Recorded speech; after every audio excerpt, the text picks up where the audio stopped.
Hello, welcome to Age of Listeners. This is another episode of Between Mind and Society. I'm Karen. And I'm Anyely, and today we are going to talk about a topic that everyone needs: peace of mind. Is this possible in today's world? But before we start, we have our phrase of the day to open this section. Yes, Angela, the phrase is be kind to yourself because no one else is going to spend that much time with you.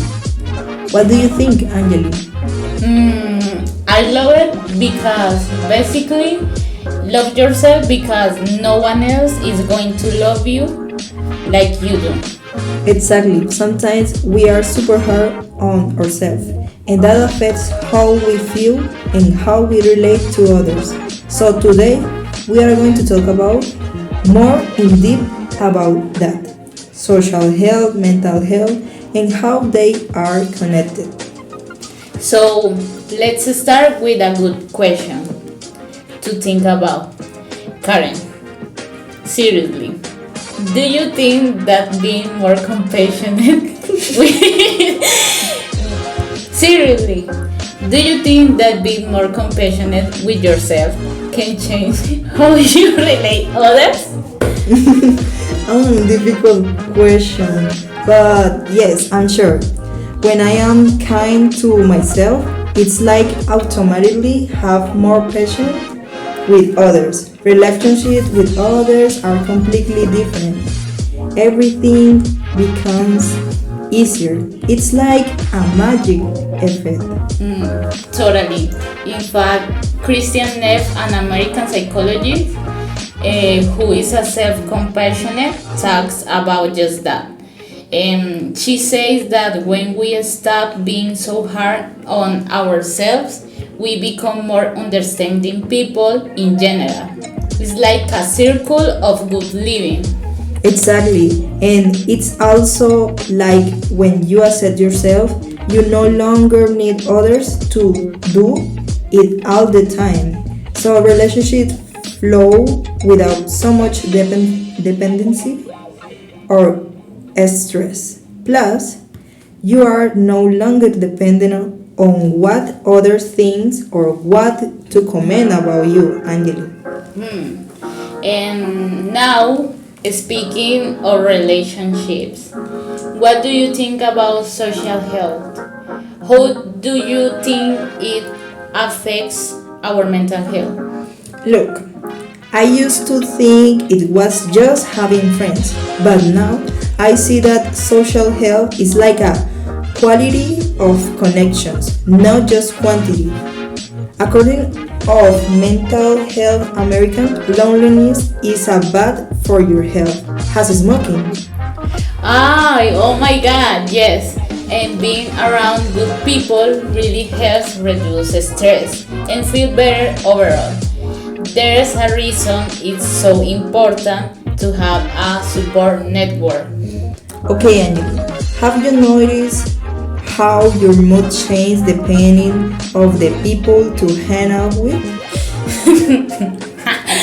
Oh, of course.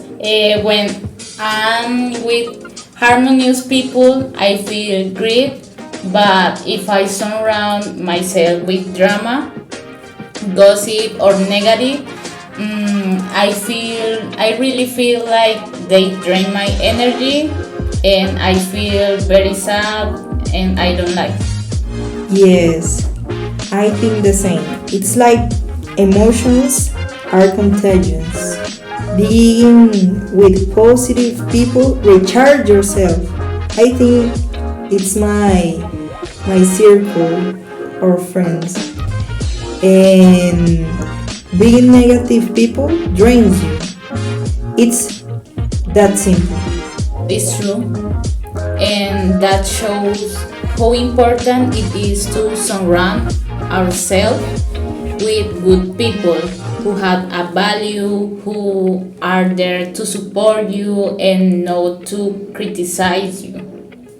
Hey Angeli, and how open do you think we are as a society to talk about mental health? I think we have improved, but we still have to go further. And also, the APA says that up into 40% of people don't know seek help for fear or being judged. That's a lot of people. Yes, and that has to do with self-stigma, right? It's like people sometimes think that having problems is a sign of weakness or something like that. And that only makes things worse. Exactly. We need more real conversation without prejudice because in the end talking about mental health help us normalize the subject of feeling less alone in this huge society. Yes, I think that's the key. Let's start now and talk about our days without judging so much. And of course, surround ourselves with a good people because that helps us. Okay. With that, I think we're ready to close that. And so, thanks for listening. And remember, be kind to yourself. And to others. See you in the next episode of Between Mind and Society. Bye! Bye.